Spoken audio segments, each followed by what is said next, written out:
Okay, let's have a recap on Palladium. If we were looking at it,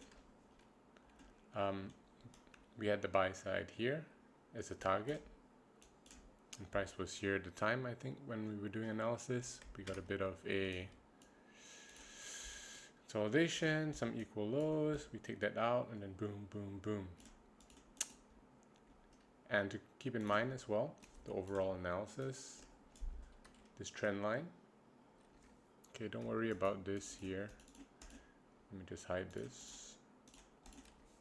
Trend line, buy side.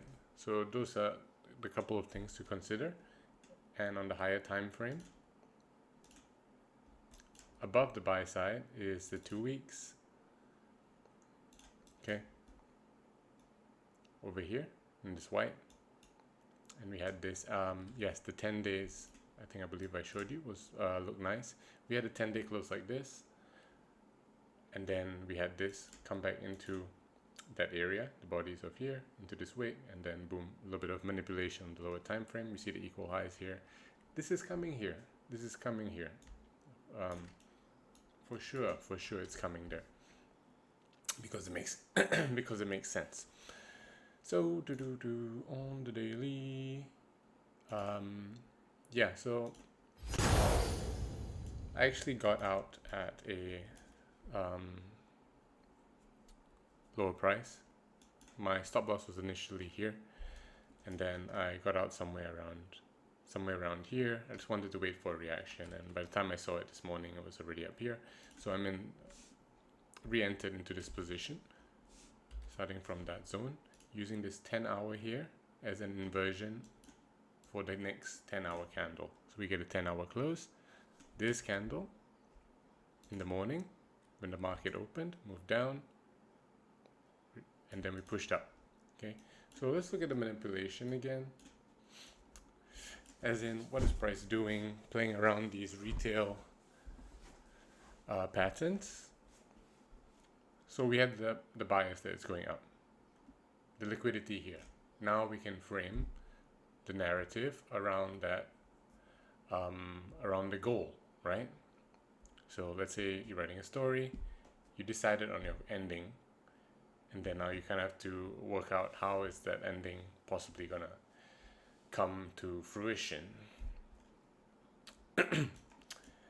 Okay, so we had this trend line, we bounced, created the equal highs while we were hitting this trend line. Big manipulation retracement, price just leaving down. It's going down fast. So more faster it goes down, the more people are pulled into a short, the more people in a long are getting pushed out of their position. Either they're not watching it, or they're actually watching it and getting scared out, right? So we have that, but it's just coming down back to this area, this inefficiency, creating this order block, retracement, created some equal lows, boop. So it looks like we're having resistance on this trend line, but we are actually just setting up for a fast move up. So you can imagine playing, being a trend line trader, trading the support and resistance. Okay, I'm gonna get into my short. Looks like it's resisting it again. Okay, let me target the low for one. Let me target some other low, and then boom, oopsie.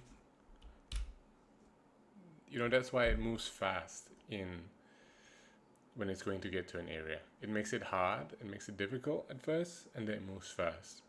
So you don't have a chance. Okay, by the time you believe you're on the right side of the market, it takes you out. That's if you're using those kind of things. But you can expect the manipulation to happen. Then it's not so scary, it's even comforting, because you're waiting for it. And you're like, oh, welcome back, my old friend. Welcome back. Thank you for showing up. I thought you forgot about me. And you're happy to see the manipulation, because okay, if it looks difficult, it's a good trade. Okay, unless you're terrible at analysis. Okay, so now we're here. We broke out of there in pretty fast fashion, and we have the trend line here. So price can either use this trend line or play around even more. It doesn't have to like fool around and do manipulation all the time. Okay, there are times where these, you know, let's say trading here is support. There are times where it works. Okay, if it doesn't respect any trend line, then there wouldn't be trend line traders, right? So it has to show some respect, but most importantly, when everything's off the chart, you're looking for these candle. You're looking at the candles. You're looking at the PD arrays. You're looking at the liquidity. Okay. So now we're moving down quite fast, but I think we're not done. We've come all the way here. From all the way there, we're pretty close. So I think we're just going to retrace. We're going to hit the brakes, and then we're going to start moving up. So it could play. If it were to fool around, it might come down, act like it's going to, this is a fake breakout, act like it's going to go short, showing respect, and then one more time. So that's one possibility. Okay, we'll just bounce here, leave a gap, and then go up. It's the 1 hour time frame, just open, quite a big retracement under 1 hour, quite quickly. Okay, some equal lows here, but we'll see. Could take that out before moving back up. I do think we're going to target that weekly gap there. It looks really nice. So yeah, that's the analysis. That's the business.